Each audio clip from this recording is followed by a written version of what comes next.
When you're up against a hostile room of people who don't want to be there, you need real strategies that get results.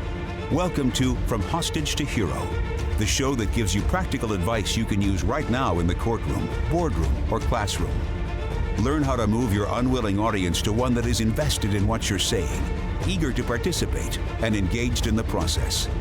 Learn from the attorney whisperer herself, your host, Sari. Alrighty, hello everybody, and welcome to another episode of From Hostage to Hero. I've had a request from the From Hostage to Hero Facebook group members, a member, Chris, you know who you are, to podcast on this concept of how to form a group on Zoom / if you don't have any voir dire at all. Because obviously this is the world that we are living in now, and this is difficult, is it not? So if you've been following my work at all, you know that group formation is the foundation of nearly everything I do in terms of the voir dire work. And so those of you who don't have voir dire, I pity you. Like, how do you do trial? We're going to talk about that today, actually. Because I love group work. I love voir dire. I love jury selection. That's just my jam. That's where I function. I love it. And I love playing with that and how to form the groups and finding the leaders and the liaisons and the outliers and the bullies and what to do with them and how to play with that. And it's just a great, fun, wonderful thing. And it's also very high level, right? So it's not something you need to feel bad about that you're like, I have no idea what you're talking about. Sorry. And how do you do all these things? Listen, in terms of nonverbal intelligence, we're always starting with awareness first of who you are and how you're communicating, then awareness of what other people are communicating, and then adapting based on what those people need. And then if we ever get there, awareness and adaptability with groups. That's really the top level. So first it's you, then it's you with someone else, and then it's you with groups. So don't feel bad if you haven't gotten here yet or you're working on it and still confusing. It's a big deal. It's a big deal to understand how groups operate and what they need and how to work with that. That said, let's talk about these two things that Chris asked me to talk about. One is, how do you form groups on Zoom? Okay, so two separate things, that and how do you do it when you don't have voir dire at all. So Zoom is harder, obviously, but when you go back, and I can't remember what episode it is, but I said there's one thing that groups need to form. Here's what it is. It's interaction. It's interaction. They need to interact with each other. So on Zoom, that's much more difficult because they can't literally make eye contact with each other. But if it is allowed for you to do panel type voir dire, where you can throw a question out to the group or you can have a juror speak to another juror, do it. So don't waste the opportunity to say, so juror number 7, is what you're saying very similar to what number 8 is saying? And then maybe say, hey, can you clarify again for this juror? And just try to make those connections between the two jurors. The other thing that you want to do on Zoom, if again, one is to create connection between jurors. If it's what you're saying any different, that's just what we do in the courtroom as well. Obviously, you don't have the gestures and the getting them to look at each other, but at least they can all see each other. That's the nice benefit on Zoom, especially if you're in the Zoom meeting. Whereas in court, they're all looking forward and they don't see each other, they see you, and you have to use the nonverbals to try to get them to look at each other. Here, at least they can see faces as they are talking. That's actually in your favor, okay? You can also do things like treat Zoom as a group activity, just again, like we would do in the courtroom. So instead of saying, asking individual jurors, we throw questions out to the group and then narrow down to an individual juror. So we say, who here has ever, or has anyone in this group had this experience, or who here would like to talk to, right? So we use the group question and then allow them to self-select, and then we call on the individual jurors, and then we start making the connections. Again, totally similar to what we're doing in actual court. We're just now on Zoom. I think when you get on Zoom, you guys get all freaked out like, oh my God, how's this going to work? Well, it works pretty much the same.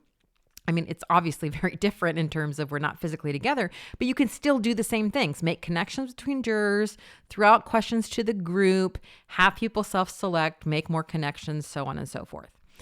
You also notice that I'm using group words. Anyone in this group, how does this group feel about? So This group seems to think that, okay, so notice how I'm forming them with my language as well. Now, Chris had an interesting situation where he said, we're going to be on Zoom, but it's just jurors one by one. So how do you form the group there? And so my answer to that is you don't. Because there's no interaction between jurors, there's no group formation that can be had, at least in the voir dire process.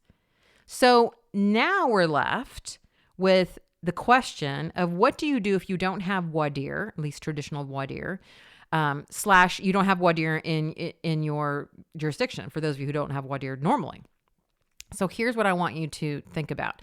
In Chris's scenario, he could do this. So he could say, I was really struck by how so many people in this group, notice how he's using the words this group, said the same things, like, and then he could name them, or cared about the same things, like, and then he could name it. Of course, he'd have to be doing an issue-oriented voir dire so that we were all talking about the same concepts, because here again is if you go in with the hobby question, everybody has different hobbies, there's no way to connect them. So you've got to have some kind of issue that you are talking about, that you're asking the same types of questions that can go across the board. And then the group starts to hear how many of them are similar or care about the same things. Now, you're not going to get as strong of a group formation and opening ever in any scenario where you don't have voir dire to form the group. Why? Because they need interaction, and you just simply don't have it. I mean, there's no magic here.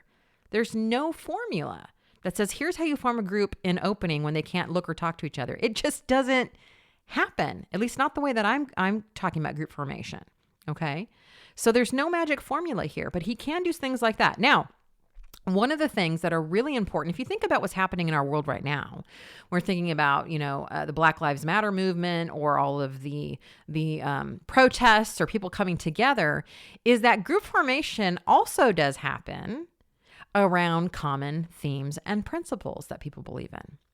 So if you are forced in a situation like Chris is, where he's listening to all these different jurors, if he starts to find a common theme, he absolutely wants to use that and play with that in opening.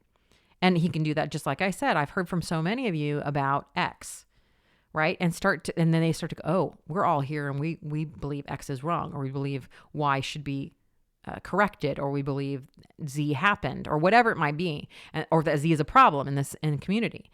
So he can start, and this is really where most of his power lies, and all of you are up against this problem, is rallying around, getting jurors to rally around a principle. Now, whether they have or not, we can't read non-verbally, because all we're doing is one-sided communication. That's why it's so limited when you don't have voir dire in either federal court or in your state, or now with Zoom, which is why I think so many of you are fighting to stop this. And I'm going to say I'm with you.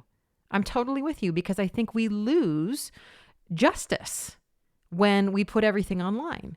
Is it convenient? Yes. Yes, it is. For jurors, it does release them from some of their hostageness, but we lose so much else that I don't believe that gain in terms of a juror's hostageness is worth it. And so if you're wondering what my thoughts were on it, there it is. I suggest, even though it cost me business, because we're not in trial right now, right? So this is a problem, but I still believe that it is not the way through is to put everything online, because we lose so much of this interaction that I think is hugely important to find out what jurors believe and form them into groups that want to see that forward. But again, for those of you who don't have voir dire or are forced in a situation like Chris is, you can form them as best you can by finding the theme that is relevant in your case. Now, if you don't know how to find the theme or the principle in your case, go and listen to the episode, Your Case is Never About Your Client. It talks about how to find the principle in your case, and that there are principles there that you wouldn't even have to voir dire jurors to know that as humans, we believe in these very principled things. And as long as you can connect that with your case, you're ahead of the game. Now, what I want to leave you with, though, is as much as I love group formation, as much as I think it is so important and helps you in cases and helps this go better, you don't absolutely need it. So I want you to release yourself from, oh my God, if I can't form the group, I'm going to lose. No, that's not the case. We want to form the group because it creates safety for the group, and it allows you to do so many other things when you're not constantly having to create safety for the group, which is the first step in the From Hostage to Hero method. Introduce safety.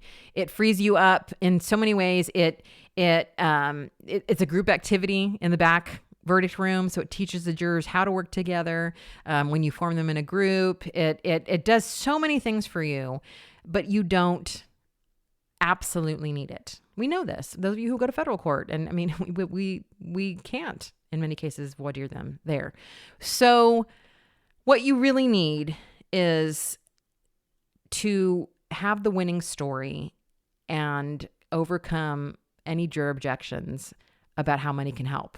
And so you need to clearly communicate not only that you have the story that makes the most sense, but that money can fix this problem or help it, or at least balance the scales.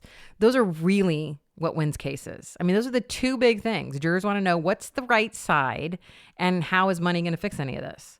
If you can answer those questions satisfactorily, and in addition, make it about them and all the other things I've talked about in my podcast, then you can get away without forming the group. Does forming the group make things easier? Hell yeah. But I don't want you to crucify yourself trying to find some magic way to form the group when it's just not possible in some situations. And then in those cases, just focus on showing up totally and fully. This is why storytelling is so important, that you really show up there in a big, real way and bring the story to life and do a great teaching section and show the jury what should have happened and then contrast it with what did happen, deal with their objections, show them how money can help. Deal with their objections is in the challenges section. Show them how money can help. That is really what you need, my friends. Does group formation help? Yes. But don't get too caught up in it that it's the be all end all. It's not. It's not. You can still do this. That said, let's keep fighting to have voir dire if you don't have it in your state. Let's try to get it in your state and to keep it off Zoom. We're doing the best we can. And you can form groups on Zoom. Just have them interacting as much as possible. Stop treating it like individual interrogations. It's boring for everybody else. Create a group activity. What does a group think? How do y'all think about this? Let them self-select. Make those connections. You can do it. But if you can't, if you're prohibited, don't worry so much about it. That's my message. Okay, talk soon.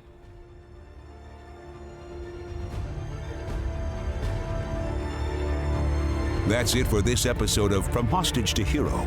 But head to our website, saridlm.com, for other must-have resources from Sari Delamotte. Read the transcript of this podcast, watch trial tip videos, or download your free copy of Sari's article, Why Jurors Hate the Hobby Question. We're glad you joined us today, and until next time, remember that to lead a hostage to freedom, you must first free yourself.